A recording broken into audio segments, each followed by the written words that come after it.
আল্লাহ তাআলা মানুষের জন্য একটি সুসংবাদ দিয়েছেন। জীবনে ভালো সময় আসার আগে মানুষ এই 5টি স্বপ্ন বারবার দেখবে। এই 5টি স্বপ্নের কোনোটি যদি আপনি দেখেন, বুঝে নিবেন আল্লাহ রাব্বুল আলামিন আপনার ভাগ্য পাল্টে দিবে। মনে রাখতে হবে, স্বপ্ন যেমন তেমন কোনো বিষয় নয়। ইসলামের স্বপ্নের একটি গুরুত্ব রয়েছে। স্বাভাবিকভাবে একজন মুমিন হিসেবে আমাদের বিশ্বাস হচ্ছে ভালো মন্দের উপর বিশ্বাস আনা। আর আল্লাহ চাইলে একটা মানুষের ভাগ্য ভালো করতে পারেন এবং চাইলে খারাপও করতে পারেন। তবে আজকে আপনাদের সেই 5টি স্বপ্নের সম্পর্কে জানাবো, যা দেখলে বুঝতে হবে আল্লাহ তাআলা আপনাকে ভালোবাসেন এবং খুব শীঘ্রই আপনার ভাগ্য পরিবর্তন হবে। প্রিয় দর্শক, আপনি যদি আল্লাহ এক ও অদ্বিতীয় বিশ্বাস করে থাকেন এবং মুসলিম হয়ে নিজেকে ধন্য মনে করেন, অবশ্যই আলহামদুলিল্লাহ কমেন্ট করবেন এবং ভিডিওটি বেশি বেশি করে শেয়ার করে দিবেন আপনার অন্যান্য মুসলিম ভাই বোনদেরকে দেখার জন্য। যে 5টি স্বপ্ন সম্পর্কে বলা হয়েছে তা নিয়ে থাকবে আজকের আলোচনা। 1 নম্বরে, আপনি যদি দেখেন আপনি মেয়ে সন্তানের বাবা হয়েছেন অথবা মা হয়েছেন, তাহলে বুঝে নিবেন আল্লাহ রাব্বুল আলামিন আপনার জীবন পরিবর্তন করে দিতে পারেন। কেননা কন্যা সন্তান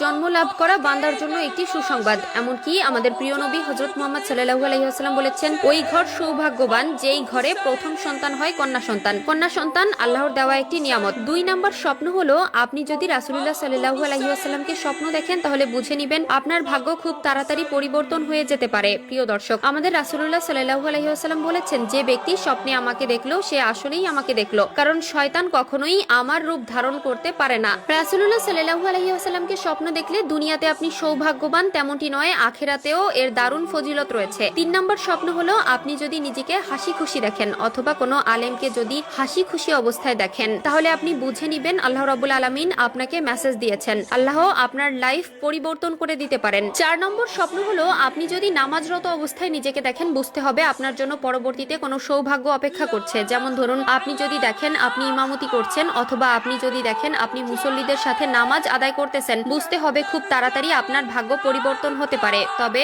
আপনি যদি দেখেন আপনি শুয়ে শুয়ে নামাজ আদায় করছেন, তাহলে এটা কিন্তু আপনার জন্য খারাপ লক্ষণ। এই ধরনের স্বপ্ন দেখলে বুঝতে হবে আপনি বড়সড় কোনো অসুস্থতায় আক্রান্ত হতে পারেন। 5 নম্বর স্বপ্ন হলো, আপনি যদি কোরআন পাঠ করতে দেখেন, আপনি যদি দেখেন আপনি কোরআন পাঠ করছেন অথবা কোরআনের মাহফিলে আছেন বা কোরআন তেলাওয়াত শুনতেছেন, বুঝে নিবেন আল্লাহ তাআলা আপনার সময়টাকে ভালো করে দিতে চাচ্ছেন। তবে একটি জিনিস মনে রাখবেন, এই স্বপ্নগুলো কিন্তু আপনি সবার সাথে শেয়ার করতে পারবেন না, কারণ স্বপ্ন 3 রকমের হয়ে থাকে। একটি হলো আল্লাহর পক্ষ থেকে আসে, 2 নম্বরটি হলো শয়তানের পক্ষ থেকে আসে, আর 3 নম্বরটি হলো মানুষ সারাদিন যা করে তার কাল্পনিক রূপ হিসাবে স্বপ্ন হিসাবে আসে। নবী বলেছেন, আমার উম্মতের জন্য নবুয়তের কিছু বাকি নেই ভালো স্বপ্ন ছাড়া। এখন স্বপ্নের মাধ্যমে মানুষের ভালো মন্দ দিক নির্দেশনা দেওয়া হয়, তাই স্বপ্ন বিষয়ে একটু সতর্ক থাকবেন এবং সব ধরনের স্বপ্ন সবার কাছে বলতে যাবেন না। খারাপ স্বপ্ন যদি কারো কাছে শেয়ার করেন, সে যদি তার উল্টো কোনো ব্যাখ্যা দেয়, তাহলে সেটাই আপনার জীবনে